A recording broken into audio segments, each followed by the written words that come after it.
Good evening, ladies and gentlemen, and welcome to another episode of 911 Freefall. I am the host, Andy Steele, and man, there's a lot of exciting things going on here in the 911 Truth movement. We've been talking about it, heck, since Christmas. As you may or may not know already, former Congressman Curt Weldon is pursuing a presidential commission to reinvestigate 9/11. He's going to be recommending 7 task forces related to firefighter issues, with the 8th one is going to be a reinvestigation of September 11th, including the World Trade Center evidence that architects and engineers for 9/11 Truth and so many others have been talking about for years. So I'm going to start calling it Task Force 8. That is a great name for it. It sounds like an action movie. And of course, this is one of the most important action movies in the last 20 years. It's not a movie, it's real life. And a lot of it's going to be talking and going over evidence, but the significance of this evidence is going to change history forever. So we're going to be focusing ourselves on the firefighters today. As you can see, I got the graphic up there, depth perception there, graphic there of the firefighter. Because these are the people I would say are the most directly affected by September 11th. And we've got an all-star cast of firefighters that are now speaking out about the need for this new investigation. So let's just jump right in and get started. Our first one is Erik Lawyer. He's a retired Seattle firefighter and the founder of Firefighters for 9/11 Truth, One Becoming One, Catalyst for One, and the founder of Protecting All Protectors Alliance, which we'll be talking about a little bit more today. He's been quite vocal for many years about the need for a new investigation into the destruction of the 3 World Trade Center towers that fell on September 11th, and he's responsible for waking up our other guest today. And you may remember him from a few weeks ago. This is Raul. Angulo. He's a retired captain of the Seattle Fire Department, having served 36 years of honorable service with it. He served in leadership positions with several firefighting-related organizations, including the Fellowship of Christian Firefighters International, the National Fire Academy Alumni Association, Fire Department Instructors Conference, and is currently in the editorial advisory board for the Fire Apparatus and Emergency Equipment magazine. Captain Angulo has published over 350 articles in major trade magazines, including Fire Engineering, FireEngineering.com, Fire Apparatus and Emergency Equipment, Firehouse International, and The Encourager. And he has taught on firefighting-related issues throughout North and Latin America.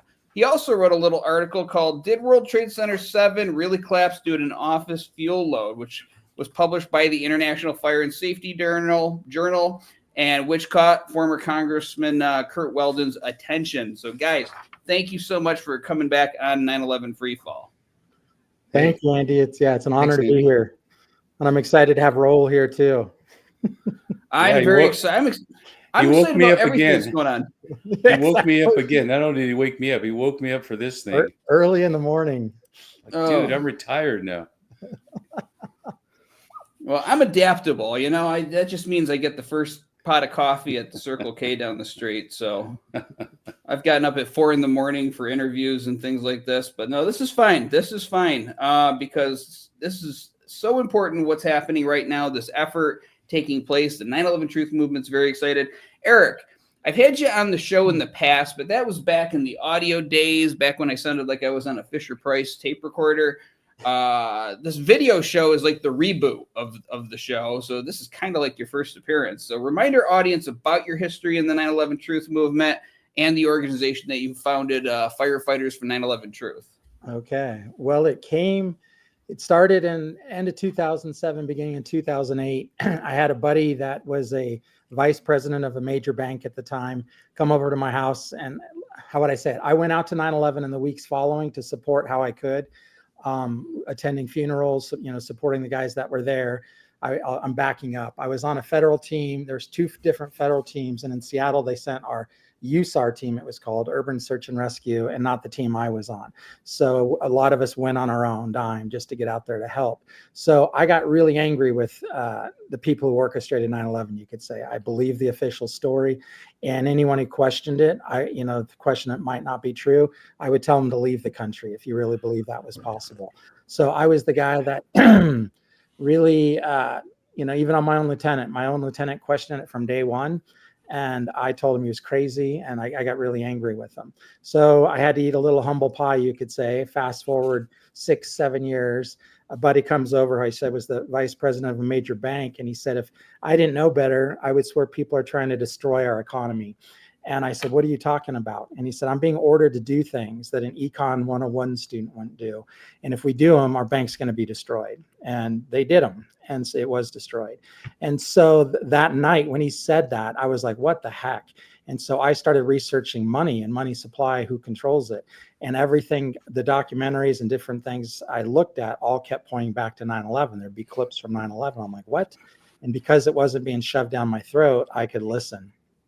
And that night, literally in a 24-hour window, I had my full awakening, you could say. And that's like the rug was pulled out from under me. My whole worldview was blown up. It was unreal. And within 3 days, I went to Vancouver, Canada, to watch Richard Gage with his presentation. And once I saw the evidence more, I was like, there's no denying this. And I haven't said this much before, but I was driving home from Vancouver, Canada, and I was so paranoid because now I'm like, oh my God, I know. And what are they going to do to me? And all this stuff. It was crazy. And I'm driving down the freeway on I-5 coming home, and I went into an anxiety attack. I could barely breathe. I didn't know what was happening. And something inside me said, you have to stand up. And so I pulled over to the side of the freeway, and I literally metaphorically took a flag and I just buried it in the ground. And I've said, F you, I'm not on my watch, basically. And once I did that, I could breathe again. And it all unfolded really quickly with the help of AE 911 Truth and a lot of other people. Firefighters for 911 Truth came into being, and I spent several years doing it, and then I got out of it. I'll stop there and I'll tell you why I got out later. Took a break, a long break, and now I'm back. So that's kind of, and Raul, I'll let him tell the story of how we met. So anyways, that's the background. Well, thank God you came back. I do agree. Sometimes you do need a break from it because it is a very difficult issue to take up. And I think anybody who's been in it for a long time can attest to that. Raul, Erik is the guy who woke you up. You may have talked a little bit about this last time you were on, but tell our audience about that experience and about meeting Erik. Well, I've known Erik for a lot of years, being in the department with him. But after September 11th, he decided to pick up an extra shift on my shift at my engine company. And of course, he's on fire on all this and started telling me the alternative version, which was very hard for me to hear for any firefighter, really, because I knew a lot of FDNY guys at the time, just from teaching at the international conference. And so I was getting firsthand information. So I didn't need to really feel I needed to read any of the news or any documents or things of that sort, because I had firsthand information. Guys were there. And so I couldn't hear it. The term for that now is my new favorite word this year, is cognitive dissonance, which we'll talk about later, because it's a key factor in preventing a lot of the objective information from being heard. But I just couldn't hear it. I couldn't hear another alternative where there was a deliberate, whether it's global or economic agenda, that would willingly sacrifice 343 lives of my fire guys and police officers, and almost 3,000 Americans. Couldn't believe it. And so I thought Erik was a wackadoodle, and I was polite, but I just kind of tuned him out. And it wasn't until way later, I think it was at the beginning of the COVID lockdown, when I started really understanding the COVID lockdown was really a key moment for me. And my wife has always been questioning the narrative. She questions everything. But when that happened, I finally saw something in my world in America that just wasn't right.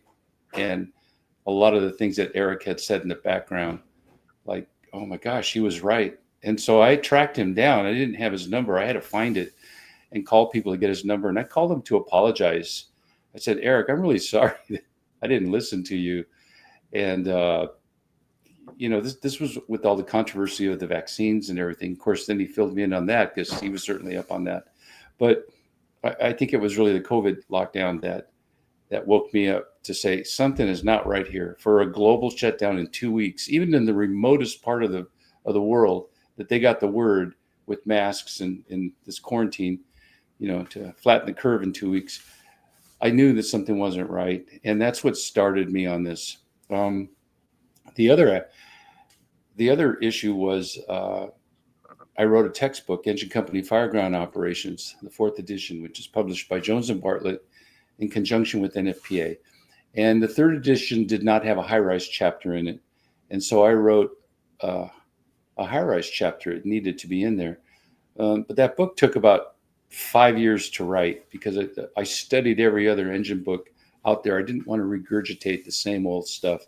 I wanted to put forward new tactics or how to implement the recent studies that came out of NIST, which we're going to talk about, the National Institute for Standards and Technologies, and UL, Underwriters Laboratories.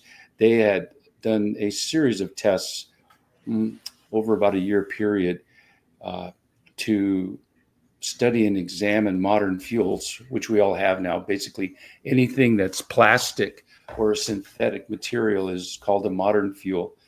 Legacy fuels are cotton, wood, natural fibers that used to happen before, but now everything is engineered with synthetics. So hence, fires burn faster, hotter, they put out more energy, there's more energy release. The time to flash over is much quicker, and the smoke is much more toxic because synthetic fires are basically petroleum fires in your house. So I trusted NIST and UL, but I trusted NIST because this was all the information that was going to be a key component of this book.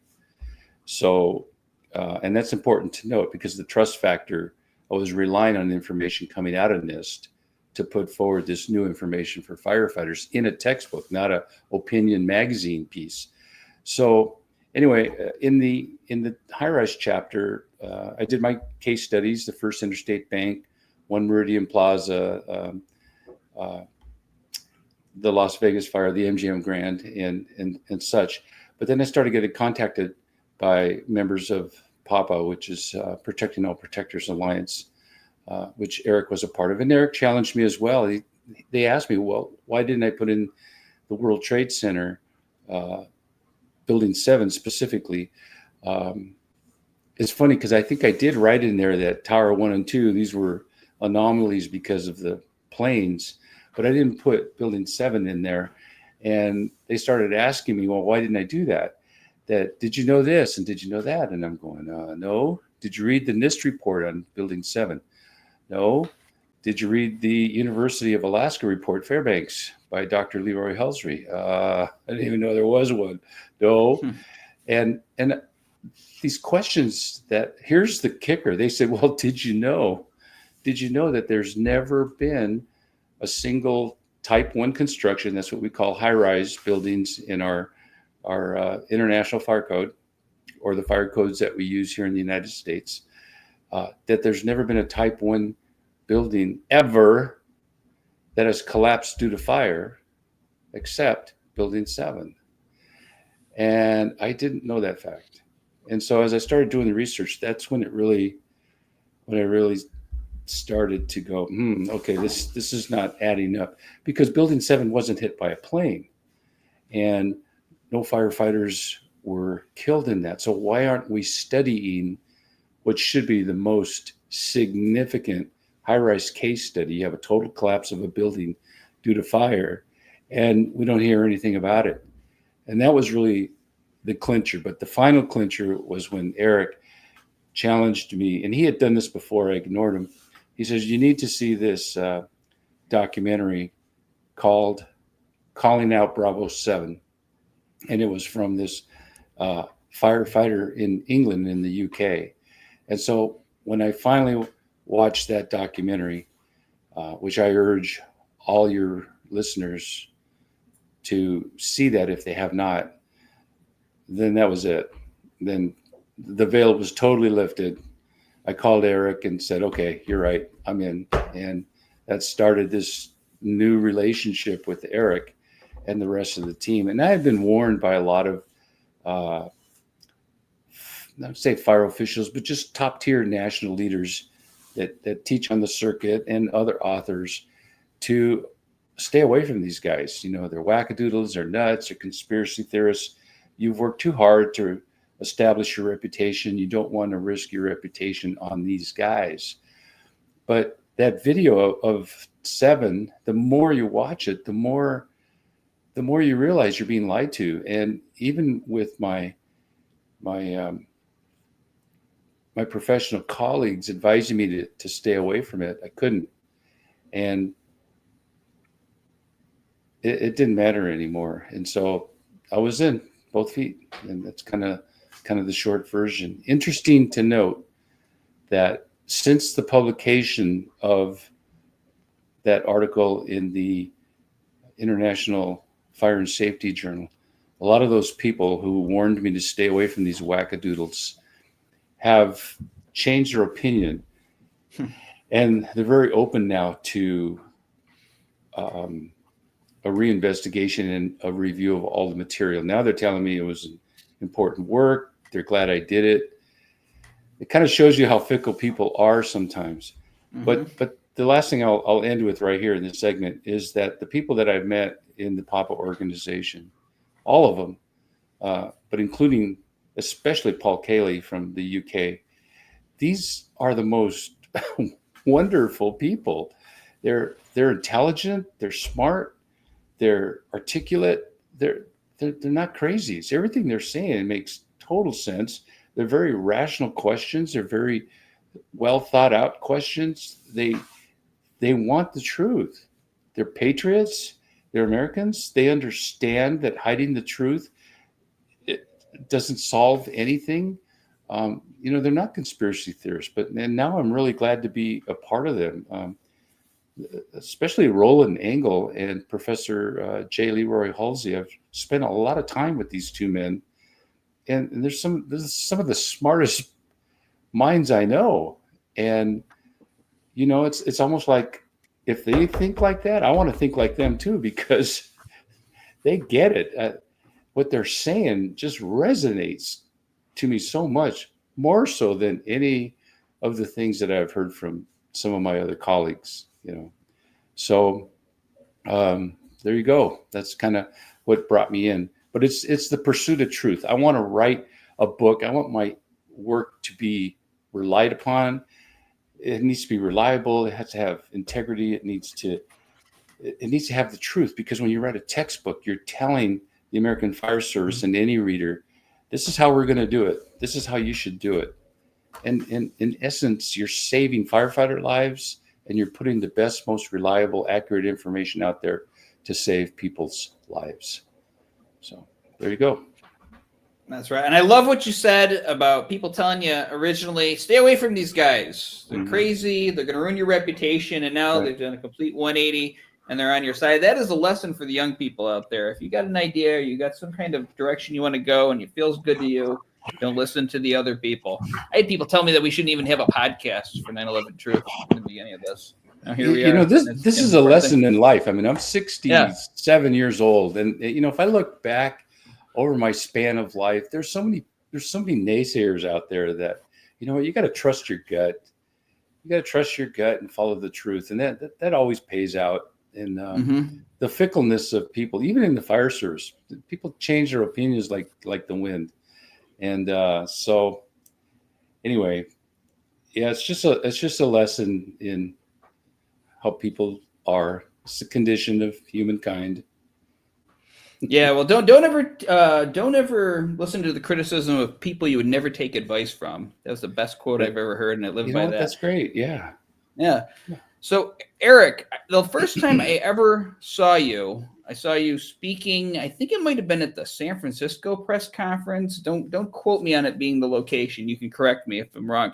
But you were talking about how NIST didn't follow standards set down by the NFPA. And now we've got a guy who has represented the NFPA in the textbook here.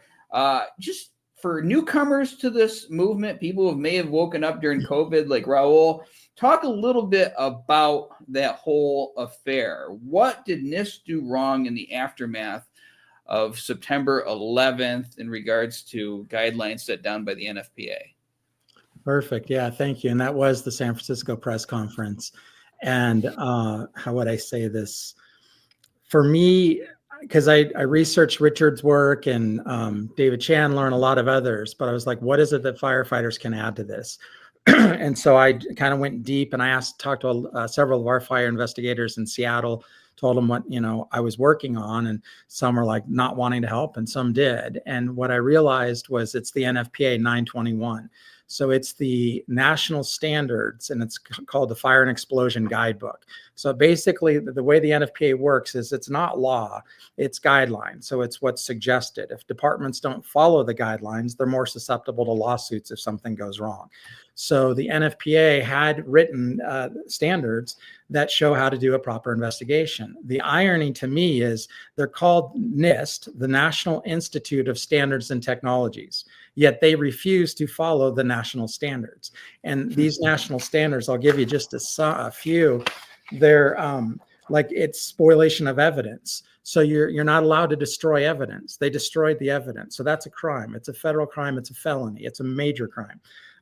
Then preservation of the fire scene. Now, because of rescue and recovery, they had to bend some things there, but they also get into analyze fuel source. So you're supposed to analyze fuel sources until you find one that accounts for all the damage. Now, the big ones to me were the exotic accelerants and explosions. And if NIST claimed that no explosions were even heard. Well, what they missed was there's a standard that says you don't need loud booms for explosives to be used.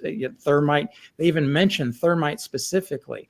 So everything pointed to explosives. We had 150 plus, first responder recorded, transcripts, videos, recordings. I've heard them myself. It's like there is no denying. What I was trying to hammer home in that press conference was on a routine house fire. If we suspect even the slightest use of accelerants in a traditional community, Seattle fire, we're going to test for explosives. So why did NIST come up with a billion, come up with many excuses why they didn't test? You don't do that. So to me, what it showed, and my dad was a cop in LA, and I when I first started Firefighters for 9/11 Truth, intelligence man that was connected to me through Colonel George Nelson, he helped me see a lot and he helped me understand it. And he said, Erik, it's not the information they give you, it's what they don't show you. That's the most critical. So for me in that point, I didn't have to understand the physics, I did. I grasp it, but I didn't care about the physics, about the structural engineering, about anything. All I had to see that an investigation was suppressed. It didn't follow national standards, and they refused to do things we would do on a routine house fire. To me, and they committed felony crimes when what they did. So that's clearly a felony cover-up. So there's no question now something new needs to be done. We, the people, need to look at this and not allow this on our watch. Like if we allow this type of investigation to be done, we deserve the world we're getting. So it's time for the fire service and the people to stand together and demand, basically, we look at this now in a completely different way. And that's what we're being invited to do with, the work that Raul was able to bring in with the congressman. So that's what excites me is we're now getting 20 something, almost 25 years later, we're getting to where we should have been pretty early on. Andy, let me add a point here. What Erik was talking about as far as the 921 and NIST saw no reason per se to check for explosives. You had already an incident in 93. Mm-hmm. We call it the 93 bombing, right? And so, the World Trade Center isn't like a chain store. It's not like a Walmart or a Home Depot. It's a Target. We used to have one of the first terrorism workbooks for firefighters that came out of FEMA. On the cover had the World Trade Centers, both towers, and there was like a scope target on it. Mm-hmm. You could find it online, I'm sure, but it had been identified as a target for years. And so you already had precedents in a major event on probably the most recognized building in America, a Type 1 building. And you're not going to check for explosives when you already had that? If you had a Home Depot in your city and somebody tried to burn it down for any reason, arson. And then you had another fire 10 years later. The fire department would go, you know what? We had the exact same fire here 10 years ago. Somebody tried to burn this thing down. We need to check for accelerants. It's the logical thing to do. And bombs is not a common ignition source. That's like at the top of the pyramid. So if you already had that event in 93, why wouldn't you check for it after you lost the entire structure, both of them, all three of them? It didn't even cross your mind that, you don't think about that around, a 5-year window of 2001, because you're just emotionally in shock. But as things start to settle down, you start asking these, well, yeah, hey, what about this? And what about that? And that's where we're at with the fire service that I'm seeing. I just want to add this point right now, and I'll let you get back to your questioning. But Chris Joya, who opens the video calling out for Bravo 7, was a commissioner, and he was calling for a grand jury investigation. He was a commissioner in upstate New York. And when I first heard, the first time I saw Bravo 7, I heard Chris Joya, and again, the dissonance, cognitive dissonance. I can't hear what you're saying. You're crazy. Why are you doing this? The New York guys are going to kill you. And he did. He got a lot of criticism for sending this document to the Southern District Attorney of New York, asking for a grand jury to investigate September 11th. And I just got an email from him just this week. Okay, so we're 2025, and he did this. I forget what year he did this. Do you know, Erik? But anyway, there was a lieutenant in his department that walked out on that initial announcement because he couldn't hear it.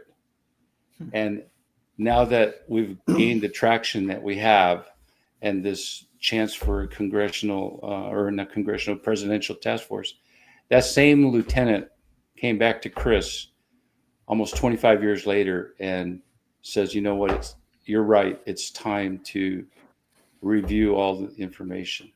And so it's taken that amount of time, almost 25 years, for that unprecedented emotion to die down, that you can get almost to a state of normalcy to where you can hear objective information. And so that's why we couldn't see all these things back in the day. Yeah, that's an amazing story. And just it's so hopeful too. I mean, there's been a lot of people that have criticized this over the years, and I'll tell you what, if they change their tune, agree with the need for a new investigation, or don't want to step in the way, all is forgiven. Even newscasters who used to attack us, like Tucker Carlson, have done a complete 180 on this issue. And I think this is what needs to happen, obviously, so you have that groundswell of public support out there. But I'm hearing many stories like this from different types of people. Those who once attacked us are now changing their tune, and they are in support. And we have you guys, and of course, Congressman Welden too, to thank. And we'll see what happens with this task force. Has this been the story, Erik? Because you've been at this for a very long time, and I know you were able to eventually turn Raul around. But other firefighters, have you seen them become more receptive to the 9/11 evidence over the years? That's a great question. I have. The cognitive dissonance is, that is the key. I had it. That's what happened to me in that 24-hour window where all of a sudden I'm like, what the heck? When I first did it, what I found was most firefighters, not most, on my crew, because my lieutenant questioned it, I was able to help them see it pretty quickly, and they were like, oh my God. But nobody wanted to be public about speaking out because of what Raul said. And my personal opinion is the culture of the brotherhood in the fire service, our lives depend on each other. So if you've got someone who's a wackadoodle, in a way it's threatening us all. So we have this tendency to silence each other, like if it's something like this. So yes, I saw many firefighters in the beginning that were open to it, very small percentage, but many in numbers, but they went back it publicly. Now what I'm seeing is more younger guys that are willing to speak out about it. And some others have come to me and said, yeah, like what Raul jokes, why'd you have to come to my station that day? Because he wouldn't be here. In a way, he's joking if I hadn't. I've had that from many friends that now look into all the different things, COVID and Gaza and all those things. And they'll occasionally call me and say, why did you do this to me? So I'm seeing more of them willing to look at things outside of 9/11 even. So in a way, yes, more awakening. And I think, like Congressman Welden's calling in, I think the fire service is right to have a broader awakening. And once you get some momentum going, then that same psychology, you could say, of we have to support each other, will switch. And now all of a sudden, I think you're going to start seeing it in waves where it expands even faster, because now it's like, it's safe and it's cool. And if you got the top guys like Raul, who, writes a national standards book or a training book, and then the other ones that are there, that's, that he talked about, they're starting to change their tune. Now, when that happens, you're going to be the lone nut kind of sitting out going, no, there's nothing here. So I think it's coming. And yes, I am seeing it switch, but we're still not quite to the tipping point yet, is my sense. And once that happens, the fire service will go quickly, I think. It's interesting that you said that younger people coming in are more willing to question that. I mean, I'll give my own theory on why that is, but I may or may not be wrong. Because the stuff has been so readily available. The information for last 20 years with what we put out and others put out, and they did not experience it. Do you think that's the reason, or do you think there might be other reasons why the younger people are more willing to talk about it? Yeah, that's a great question. My sense is, I was born in the 60s, and so I was raised with a lot of patriotism and everything else. And I think it was a different time. And so my identity, like my entire worldview and my own identity, was related to America being the good guy. So today, I think the younger generation, there's so many documentaries and so much coming out. They're saying, hey, it's not black and white.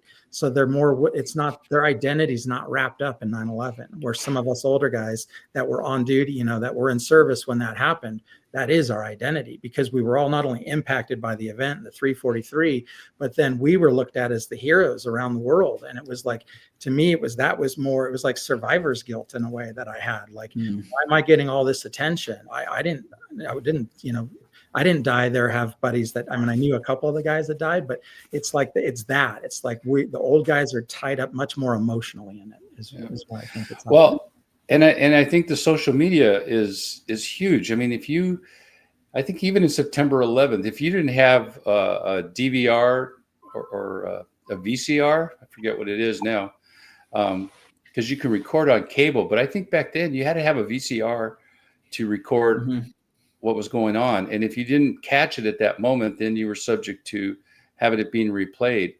Where now everybody has the phone and you just type it in, you get everything. You get everything. And that's changed in the last 20 to 25 years.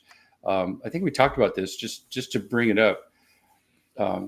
Look at Erik and Lyle Menendez. I forget exactly what year that happened, but this new generation, they don't know who these guys are. And all of a sudden they get all this activity on TikTok, and somebody starts saying, hey, this needs to be looked into. And all of a sudden there's a Netflix documentary and there's another documentary. And now the former DA, he got voted out, but Gascon in LA was going to review the case and maybe make a ruling on the sentencing. But the point is, how do these people even know about Erik and Lyle Menendez? And all of a sudden, immediately, within a short time period of a few days to a week to a month, it was like top news again. And it's all through social media. And it started with this younger generation just asking the question, hey, what's going on here? I thought that was a real classic case study on how this is different with this new generation. And I believe it all started with 9/11 Truth, too, because this was the first issue I ever saw being seized on and questioned on the internet. The internet was still very new when this movement was getting started. And, man, you were crazy if you spent your time. And it wasn't even people around me got offended by it, like people in the fire service. They just thought it was funny that I cared about this. And that was the general consensus. It's like, you use the internet to look up little facts or whatever, but that's just it. But 9/11 Truth persisted, and then it sort of set the standard for other issues around this. And here we are today. All right, Andy, you said something real important. I got to comment on this. You said that you were the only one who cared about this. And I got to tell you, when I started reluctantly listening to Erik and meeting his friends. And there was a conviction in these people that they really cared about the truth. Because I didn't. It's not that I didn't care. It's just that I was satisfied with the explanation, and it's spilt milk. That cake is baked. What are you going to do about it? Oh well, just like any other major deal. The Kennedy assassination. Oh well, what are you going to do? What's the other one? I don't know. Whatever. But the point is, but when I met these people who were all quality people, and I saw the level of care that they had their lives invested on this, and they would use phrases like, well, what kind of world do you want to live in? And what kind of world do I want to leave for my children? Yeah, I just wasn't thinking like that, And I went to the Boston NFPA conference, which was the first one they lassoed me into. I really went. I didn't want to go then. I was still very cautious. But I went because I saw how much these people were invested into it. And I did it for the members of Protecting All Protectors Alliance. I felt like somehow it ended up being, the flavor of the month for them. It was providing an avenue to advance the ball that they could not do. And if I didn't do it, I was letting these really genuine people down. So there was a sense of guilt, but I had a, wasn't thinking on that level that the truth mattered. I do now, but it took me just the last 2 years to get to the point to where I wrote that article for the Journal. And it was a full-blown, that article's 8,000 words. They did it because it went to the website. I would never be able to publish that in magazine because it was too long. But I finally went all in with that article. But even in the last 2 years, I had to get to that realization. Does it really matter? Am I willing to uncover what was hidden? And these people, their level of commitment to this endeavor, it kind of put me a little bit at shame, So, but that's what I'm trying to make, is that you cared. You were the only one who cared about it. Our society moves so fast that we don't care about it anymore, because the news cycle is every 30 minutes there's a new thing, and then the old important news is forgotten about. Well, I believe the media has too much power over the minds of people. I'm actually writing a chapter for a book someone's putting together about this related to 9/11. I want to focus for a moment on the effort, the Presidential Task Force. Remind our audience this is going on. Task Force 8. I love that name. Raul. I declared it. I think I heard Richard Gage say it on a meeting. He said Task Force 8. And internally, we were using 9/11 Task Force is what we were using. But yeah, keep going. Task Force 8. It sounds like some kind of action movie, like the Dirty Dozen or something. But this is going on, and Raul, you're sort of like at the center of all these different factions and stuff in the 9/11 Truth movement. You were on the show before all of this developed. Go ahead and give us your take. Tell our audience all about it if they haven't heard about the Welden effort yet. Okay, well, that article, and I even forget the title. It's like the World Trade Center really collapsed due to fire. Like I said, this 8,000 word article definitely, which was published out of England. The United States would never publish it. It wouldn't get past the editorial boards here, I'm sure. But somehow that article, I thought it was done. I just wrote it to get it all out there. That article grabbed legs, and I got a call from Congressman Emeritus Curt Weldon from Pennsylvania. He'd been in Congress for like 20 years. I didn't even know it was him. I hung up on him because I thought it was a firefighter joke. Hi, Congressman Curt Weldon, can you call me back? I'm going, what? Why would a congressman call me? And I got an email from another firefighter friend who I do know and trust. And he said, hey, Congressman Welden is trying to get in touch with you like right now. And I called him up, and he said, yeah, he wants to talk to you like today if you can. So I had the number because Welden called me first. And then we made that connection. But it fit into his agenda of all these firefighter initiatives that he wanted to put forward anyway. But there's so much information on the intelligence side that was missed, suppressed, ignored. And he's just on fire that this information on the intelligence side needs to come out. And Curt Weldon was a Republican. He said that he had an ear of the incoming Trump administration and that they were very interested in looking at opening an investigation, a reinvestigation on this information that wasn't brought forward in the 9/11 Commission. And so, but he needed the help to put together a platform in this multi-pronged approach. And it had to address the issues with the structural engineers and the firefighting aspect of it. And really, that's how this all really came to gel. It was his determination. I don't think we would have ever got the attention at the executive level if it wasn't for Weldon. But he's a firefighter at heart. He was a volunteer fireman and a volunteer chief in Pennsylvania in his town. And so his heart has always been for firefighters. He started the congressional caucus. And so anyway, the political timing is right for him to bring all these intelligence issues and able danger, if people know what that is. He wants to bring that information out. But a huge component of this is the engineering side of the 3 buildings and the firefighter side because of the great loss, 343. So he needs that component, that expertise to be brought together so that he can present it. And it was just because of that article that I ended up in the driver's seat of this portion of his agenda moving forward. So that's it. And that's when I really got in touch with E911 Truth. That's when I met you. That's when I met Roland and Kamal, Professor Leroy Halsey. And now I communicate with them all very regularly.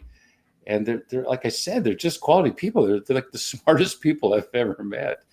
And I'm excited now. You know, I really see that their commitment to truth is unmatched by even firefighters. It's almost like the firefighters don't want to know the truth. And so I want to be on this team, really. More than they want to be on my team, I want to be on their team. I just happen to be at the tip right now. So. You know, it's amazing how many different wind directions had to go, in a certain way in order for us to get here. I mean, Raul had to wake up, had to write the article. The election had to go a certain way. But yeah, it's kind of how the world works, I guess. That's Erik, why I think the timing is right now. It's going to happen now, or it's not going to happen. God, it would be wonderful if we had this acknowledged. Erik, your take on the Presidential Commission? I'm just honored that Raul has shown up in the way he has, and he's like the reluctant leader, you could say, which to me is always the best leader there is. Because if someone's going, "I'll lead you," like, no, I'm not interested in that. But someone who's got the skills, I believe in, God, and this is a divine plan, is what it feels like. You can't make this stuff up. Him and I meeting this many years ago, and these things unfolding in the way, and the team coming together in the way it is. So my take on the task force is that I believe this is the one shot. This is where we do it. But I am also open to, I'm not putting all my eggs in the presidential executive orders coming out that are needed for this. We, the people, and we can model it as the 9/11 Truth movement, need to come together in an entirely new way. So it's like, that's why with Task Force 8 or 9/11 Task Force, whatever it ends up being called, I see, even if it doesn't get passed, we get the momentum going. And Raul has a gift of bringing people together. And he says he didn't care, but he does. His heart, like, he's got a huge heart. All throughout Seattle, when I knew him, he cared. He cared about his crew. He cared about the job. That's why he's done what he's done. And now he's being called into a whole new position. And so if we get that momentum going, I believe we can have a massive impact. And for me, my self-declared role in this task force is not so much the 9/11 facts and what all the different things that other people are the experts in. I'm not. For me, it's where do we go once this information lands in the American people's heart and the world, but America to start, because this is, we're the ones with the jurisdiction, you could say, over the crime that happened here. Now, what I would say is, I dripped on Raul however many years ago that was, 17, 18 years ago. And what the work I did while I was taking a break from the 9/11 Truth movement, to me, is more critical than 9/11 Truth. 9/11 Truth has to be seen, it has to be opened. But where do we go once this truth comes out? And the intelligence guy had planted a seed in me. And he said early on, he was working to protect me. And I said, I don't get this. Why are you putting so much energy into protecting me? And he said, basically, you've opened a door into a world you know nothing about. And if you're not careful, you're going to get yourself, and I said, killed. And he said, or worse. So he helped me see how dark it was and how the control system worked. But he said, the reason I'm helping is because 9/11, like you said, it kind of started there.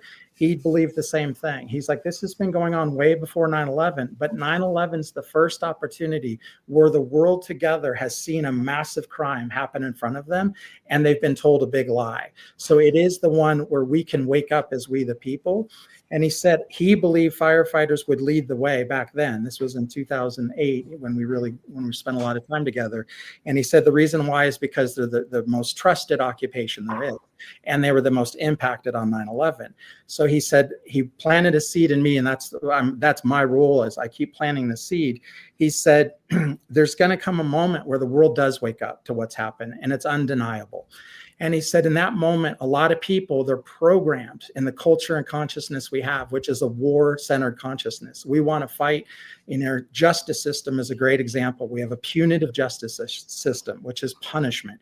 So it's really an eye for an eye in what it's founded in. And we want that. Like I wanted it. When I saw Ground Zero with my own eyes, I wanted to blow the Middle East up. But what I didn't realize was that immediate reaction to wanting people punished, people put to death, people going to war. I didn't realize what that had done, what my energy had done in that moment. And what I mean by that is I wanted to blow up the Middle East. And what I realized years later, when I had to see the truth myself and go, oh my God, I've been duped. So when that happened, my immediate response was I believed war was the answer. And I helped send us to war, you could say. And so this man, the intelligence officer man, let me know. He goes, there will be a gap, a moment. He goes, it won't be very big. But he said, in that moment, humanity can do this differently. And he said, they're going to listen to firefighters. So be sure you understand what I'm talking about. So I literally spent years, and I ended up meeting another mentor, teacher. This is what brought me out of the 9/11 Truth movement. He challenged me in a way. And what he said was, he said, you're here to do something, to serve in a different way than you are right now. And I was thinking it was 9/11. And he goes, let me ask it this way. He said, what's more important to you? Do you want revenge for the actions of 9/11, for the things, the orchestrators of 9/11? Do you want revenge more? Or do you want a world that sees what it's done together, becomes responsible, and now is able to operate together as the people from a place of love? Which do you want more? Because you can't have both. So I didn't get it until now. And I'll finish with this and we can go here if you feel like it. But the years I've spent since 2011, basically until now, has been my work on where do we go from here. And so one key example, there's a lot of solutions. I've literally met people from around the world that have solutions to building a new world that could work for everyone.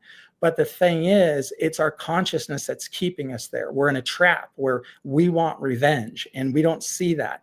And so what my stance is I'll give you one example, unitive justice instead of punitive. So take the P off of punitive, it's unitive. It's an entirely different breed of justice. And it can change everything. And what it does is it makes the orchestrators irrelevant, and we kind of get out of the spell of it. So that's, for me, my role in task force is to keep us to Raul's the lead. And I see it as he has a gift to do all this. I don't have that gift, but I have the gift to be out there as a scout, kind of going, what's next? Where do we go? And that's what I did with 9/11. And that's what I'm now planting the seed on. Where do we go post 9/11? And so I see it as it's going to work. I think we're going to win, and we don't need the president, and we don't need anyone else. We need us caring, seeing the truth, and together going, where do we go from here? So I'm lit up by it, as you can tell. Right. Okay. I just want to add to that is that you're right. I agree. I mean, we're hopeful. and it's not going to be President Trump or that administration that's going to solve it. It's just going to open the door for us to continue to go forward. And we couldn't have done it without Congressman Welden, because, he's a well-established politician and a friend of firefighters, but he has those connections to push it up to that level. Without him, we're still, we could still be viewed as wackadoodles because we can't break that barrier of the cognitive dissonance. Now, what has happened in the last couple of months since this has transpired, let's see, that article came out in October. Hold on a second.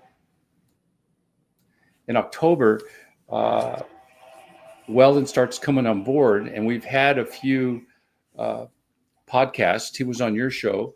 He was on the War Room. I mean, we're just getting to know each other. We're establishing our organization. He needs to know us. We need to know him. And now we're ready to go forward. So where this is bringing the firefighters in is that his next set of podcasts are going to be fire podcasts.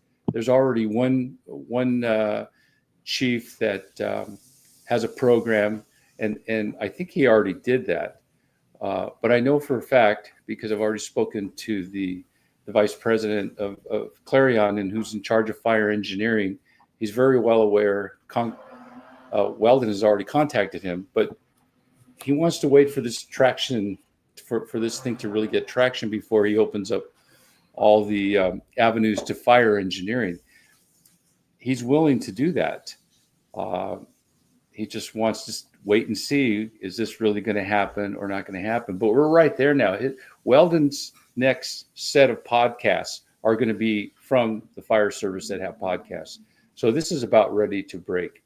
But the response, I got to tell you this, the response to that article, and Erik has his point of view, mine is to educate the fire service to understand just the basic laws of physics. Everything that has to do with fire is going to involve structures, things that burn, and gravity. And so we need to understand the concepts of physics. We have to get beyond that, we're just a bunch of firemen, we just put water on the fire. No, there's a lot of highly intelligent people out there, and the physics of what's happening right in front of our eyes, we need to be able to trust the science. It just hasn't been brought down to our level. It's not that we can't comprehend it. It just wasn't in the arena. But now it's so significant to understand the laws of physics in the greatest case study that there is, that if we understand those things, we'll be able to see what else they're going to maneuver in the future. And so it's happening. And the way I know it is I don't want to name these guys. I might name one, but there was a PhD professor at the National Fire Academy. He was a program chair. And I asked him before I published this article, and I said, what do you think of Building 7? And his whole deal was just the official narrative. He didn't want to hear anything to do about it. No, that's crazy. That's crazy. So I didn't reel him in and tell him what I was going to do. I went to the previous superintendent of the National Fire Academy. People know who that is. And I spoke to him. We're friends. And he warned me to stay. Don't do it. Don't do it. Protect your reputation. And I kept showing him the video. And I said, sir, look at the video. How could you tell me that this is a normal event? I've never seen a collapse like this. I've seen a lot of demolition collapses. Look how straight this kid. He couldn't deny it. He's going, well, I have to give you that. It's yeah. He went like that. So then why aren't you asking the question? You don't have to acknowledge what it is, i.e. a demolition, because you don't want to say that, but you could certainly acknowledge what it isn't. And that's the approach I'm going. This wasn't caused by fire. Yep. And so he gave me that. The final guy, who I will name, is part of our team now. And that's Professor Glenn Corbett of John Jay College. And he's the technical advisor to fire engineering. But most importantly, he's the author of Brannigan's Building Construction for the Fire Service. That is like the Bible of building construction for firefighters. And it's not how to build buildings, it's to understand how buildings and all the various types of construction react when they're on fire. He's the author, and it's an NFPA book on top of that, as well as the Jones and Bartlett book. So we're authors in the same publishing company, and we both have NFPA on our covers. And I'm going, Glenn, how could you not chime in on this? You don't have to lead it. I ended up being the guy, but look at the information I'm putting forward, and it's getting traction. And now it has the attraction of Congressman Welden, and he's going to the executive branch, and you're not going to say anything? You have to. You don't have to lead the charge, but you have to at least be on our side. And where I couldn't get him to commit to anything, now he's committed to being part of our team, and he supports the effort of the reinvestigation going forward. He's cautiously optimistic, and I don't mean to put him on the spot, but I had to ask him, do you think I'm a wackadoodle for doing this? And he said, no, it needs to be done. And so I know he's on our side. It's just people are at different levels of commitment because of cognitive dissonance, and also because a lot of these people still have jobs. There's a fear factor here that they don't want to lose their positions. They don't want to lose their reputation. They don't want to lose their status with the rest of their peers. That's how I felt before. I didn't want to be labeled as a crazy. I was in the cool gang. I was in the cool club because I was a national author. I was a national speaker. I have a textbook. I'm in the top 1% tier. And so I didn't want to lose that, but now I don't care, because it's more important, the work that we're doing here, than it is to maintain that status. And partly because I've seen that status ways. I mean, once you're retired, it goes downhill. And once you're out of the game, it's like, what type of hole do you leave in a bucket of water after you pull your hand out? What's the hole that you leave behind? No, that water fills right up. There's people in line ready to take your place. So I've learned that. And so it's more important to do something significant, uncover the truth, pursue the truth. I want to end with this, and I'll let you get back. I just saw this documentary last night of September 11th, and it was all these newscasters in New York that were there, and they were retelling their stories. The point is, this was done just last year. So it's been like 23 years, and these people are still crying. They're still emotionally upset. They remember it like it was yesterday. And I heard Roland Angle say something really significant. It was amazing how he said it. He said that was such a significant event, and that's to tell you how important this is that we have redefined our world as pre-9/11 and post-9/11. That's a cataclysmic event. That's like AD, BC, and AD, right? The birth of Jesus. You have before Christ and Anno Domini, the year of Christ, and we separate our calendar by that. Well, that's how significant this event is, and we just let it blow by. And you know who's not against us, Andy? Are the people who lost loved ones in that fire. The families are totally on board with us. They're not resisting us. The resistance is coming from within the fire service, that they don't want to hear it. Don't go there. I don't want to bring it up because it's too emotional. But the families, they're never going to get closure. They're not. And those holes are never fixed. There's no closure to that. There's no getting past that. And so they're the ones who are supporting what we're doing. They're grateful that we're doing this. So we're on the right team. And absolutely. And there's pre 9/11, post 9/11, and we're going to create the post 9/11 truth world on top of that. So that'll be another division, and things are going to be so much better. Erik, in our last few minutes, I want to make sure that I get this onto the show. You're involved with a group called Protecting All Protectors Papa. Here's the website right here. Tell our audience about this group. How can they check it out, and how do they get involved and help if they can, or if they want to? Thank you, Andy. They can go to Protecting All, so just protectingall.org to find the website. And on there's a sign-up form if they want to volunteer or support. And it got started because I was invited back into the truth movement in Boston, 9/11 Truth, and Gene and Sandra and a lot had been found out about this NFPA thing and thought, hey, if we go there, we might have a chance. And so with what Raul said earlier, my motivation at that point was, hey, we need to protect the protectors, meaning it was a new angle on how do we bring 9/11 truth without saying 9/11. And so what we're standing for also is, and this is why it's important, if you're a firefighter or you know a firefighter, go to protectingall.org or Firefighters for 9/11 Truth, which is ff911truth.org. We're working together between them. But the thing is, firefighters, if these buildings really came down to fire, they shouldn't be going back into burning buildings. So the codes, the national standards need to change. And that's why we challenge Raul, because he was writing the book on the tactics. And that needs to change if it's actually true. If it's not, then we need to look into how were we lied to and how do we change that. So right. Protecting all protectors is standing for protecting firefighters in the future with the code changes or the truth coming out about 9/11. So that's kind of how it started. It was a group of us that founded it. And it's really what gave the fuel to Raul being able to come in and have a platform where he could, speak about his book and why he agrees with what's happening. So not so eloquent, but there you go. Well, no, it's perfect. There's it's funny, when I went to the Boston conference, like I said, I was still nervous. And so Erik told me, well, building 7 is actually the Solomon Brothers building. So we'll say that. It's like, okay, I could do that. So we would ask, did you hear of the Solomon building collapse? And what? Huh? People don't know. But now I don't even use that. It's World Trade Center 7. That's kind of the shift. The other thing, just to add on what Erik was saying, the defend in place, how we rescue people or how we protect people in high rises, that needs to be addressed.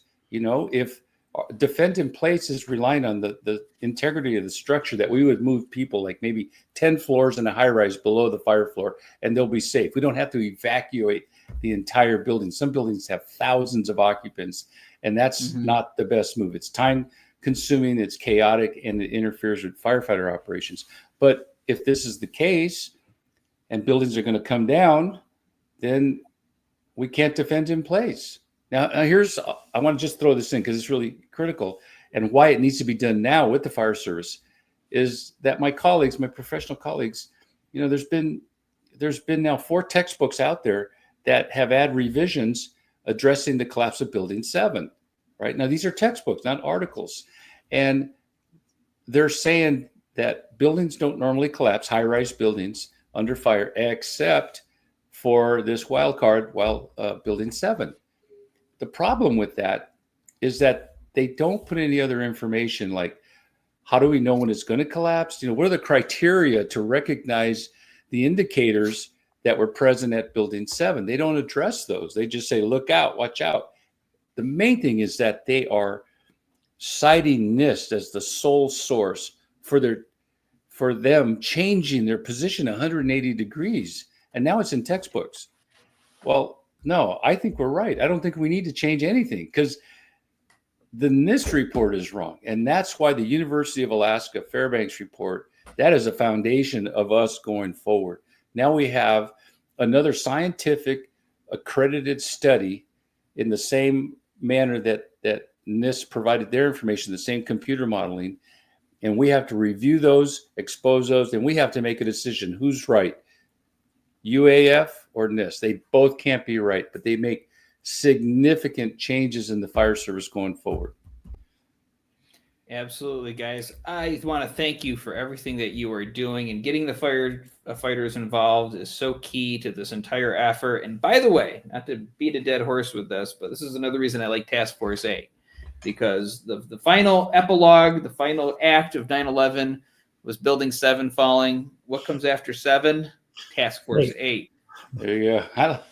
We might have to change all that, Erik. You might have to change the website and different things. Yeah.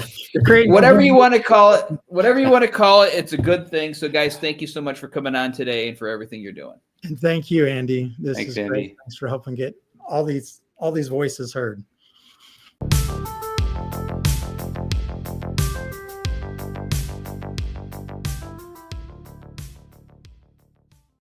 that notification bell and slam the like button and subscribe. Thanks.